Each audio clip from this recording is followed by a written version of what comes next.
The Shining is one of the movies that made an impressionable young me fall in love with the horror genre, as it did for many horror fans. It's a cornerstone of the genre, taking the standard haunted house story to a whole nother level of deep existential terror. I've seen this movie thousands of times, but I got the chance to watch it on a big screen for the first time a few weeks ago when it was screened at my local cinema. It was great to see all the iconic images projected onto a huge screen. The Grady girls standing in the hallway, the camera swinging with the X, Jack traipsing through the snowy maze, gallons of blood pouring out of the lift. These are all striking visuals on any size screen, but on the big screen they're especially striking. That's odd. Usually the blood gets off at the second floor. On the cinema's website, they advertised it as the full 144-minute original American cut, not the butchered 2-hour European cut. And I was excited because the longer American cut is by far my favourite version of the film. The European cut is fine and it's the one I grew up watching on repeat, but the American cut adds in a lot more context that substantiates the story significantly. It gives you all this backstory about Jack's drinking problem and his attempts to get sober. When you have that backstory, the fact that the first ghost he sees is a bartender who serves him a full bottle of bourbon on the house suddenly makes a lot more sense. Suddenly it's a movie about sobriety, and the demons are a metaphor for the demon drink. But lo and behold, despite the runtime posted on the website, they went and showed the bloody European cut. But whatever, that's fine. The majority of the movie is the same in both versions anyway, and the European version is more streamlined, so I didn't throw a hissy fit or anything. Don't worry. There's plenty I can do to keep myself occupied. Maybe I'll check out that axe collection. See you later. Mom, is Dad gonna kill us? We're just gonna have to wait and see. This is one of the rare cases where I've actually read the book that the film was based on. Stephen King famously hates Kubrick's adaptation of The Shining because it makes a few fundamental changes to his source material. And why did you not love the movie Not to Press? If you don't want to tell me, it's fine, but I'm curious.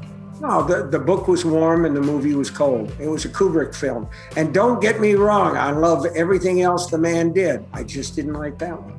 I think King's novel is a really engrossing read, but I think Kubrick's changes made it even better, and made for a much darker, more unsettling, and ultimately more effective horror story. In the book, Jack is an inherently good man who loves his family. He only turns evil and violent when the ghosts of the Overlook get their hooks in him. But in the movie, Jack is pretty clearly insane or close to insane from the outset.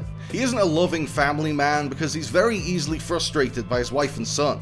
He isn't inherently good because he doesn't regret hurting Danny.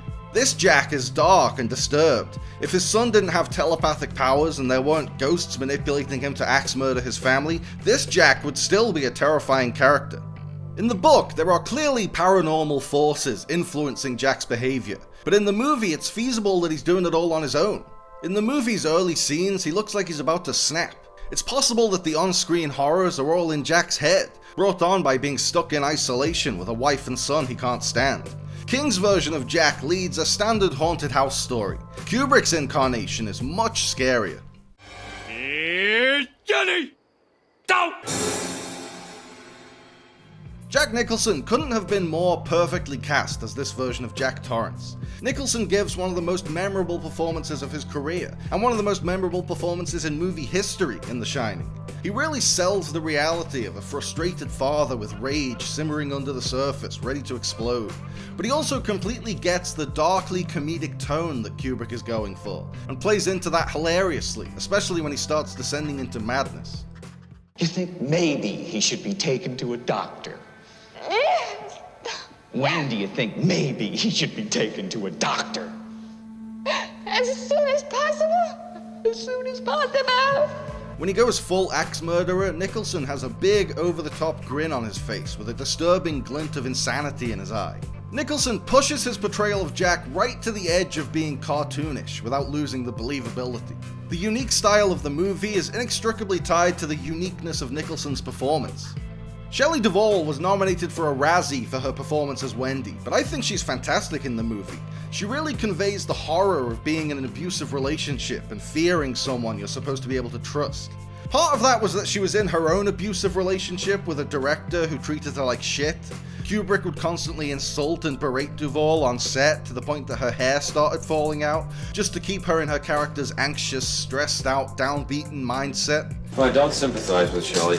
I don't condone that method of directing, I'd rather just let the actors act, but it did result in a very convincing portrayal of the trauma of abuse. Don't leave me in here.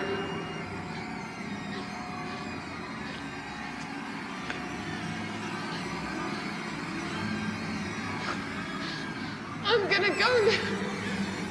Even though he was just 6 years old at the time, Danny Lloyd gives a really great performance as Danny Torrance. There's an old adage in Hollywood, don't work with animals or children, but I read in Bob Balaban's diary from the set of Close Encounters that Francois Truffaut told him he enjoyed filming child actors, because kids aren't as inhibited or self-aware as adults, so you get a truly different take every time, and they bring so much of themselves to the role. That's what you get with Danny Lloyd's performance in The Shining. He's a natural, and he brings his own ideas and feelings to the character. The script actually called for Danny's inner voice Tony to be seen on screen, but in his audition, Lloyd improvised talking to his finger and affecting a growly voice to play Tony himself, and Kubrick loved it so much that he rewrote the script. It's much creepier when Danny does the voice himself, and really hammers home that these voices and premonitions are entirely in his head, because he was born with this weird supernatural gift. Red rum! Red rum! Red rum! Red rum! Red rum! Red rum! Red rum! Stop it! Red rum! Red rum! Red rum! The musical score by Wendy Carlos and Rachel Elkind creates a really unnerving atmosphere. They use really intense sounds and creepy melodies to make the most mundane things terrifying. A dad inviting his son to come and sit on his lap isn't inherently scary, but when this music is played over it, it just puts you on edge. Yeah. I do. I love it. Don't you? I guess so. There are a million different ways to interpret The Shining, so it never gets old. Every time you watch it, you come away with a different reading. Maybe it's all a bad dream. Maybe it's about Nietzsche's concept of the eternal return. Maybe the Overlook is hell and Jack is the devil, or Jack is a damned soul who signs a Faustian employment contract in the opening job interview. Maybe it's about the importance of remembering the Holocaust, or the importance of remembering the atrocities committed against Native Americans. Maybe it's Kubrick's confession that he faked the moon landing. Maybe it's about CIA mind control or the psychological impact of child sexual abuse, or it's simply about the uncontrollable chaos of life. There are some things that I just can't make sense of, no matter how many times I watch the movie. I can't come up with a solid explanation for why Jack is in the photo from 1921 in the final shot. I can't come up with a solid explanation for the guy in the bear costume sucking dick. But that's okay, the actual meaning doesn't matter that much. There's a whole documentary dissecting this movie, and they still couldn't come up with a satisfying answer. Whatever fan theory you can come up with, Kubrick put in 10 other things to contradict it or disprove it. The ambiguity is the point. The ambiguity is the real horror. If you could make sense of all this, then it would provide you with the comfort of closure. But Kubrick refuses to give you closure. He just leaves you to mull over the unresolved mysteries. How much of it was real? How much of it took place in Jack's mind or Danny's mind? The meaning of it all is irrelevant. This is a movie where this whole family slowly lose their minds together, and the audience gradually goes insane with them. It's a totally unique achievement in horror cinema, and that's why it's still playing in cinemas today, and why bigger crowds show up for their millionth viewing of The Shining than their first viewing of a brand new blockbuster. All I need is a title. I was thinking along the lines of no TV and no beer make Homer something something. Go crazy? Don't mind if I do!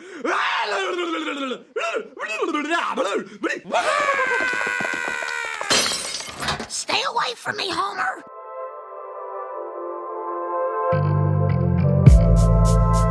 Thanks for watching, guys. I hope you liked the video. Remember to like and subscribe and click on the little bell. And also seize the day and call your mom and be kind to yourself.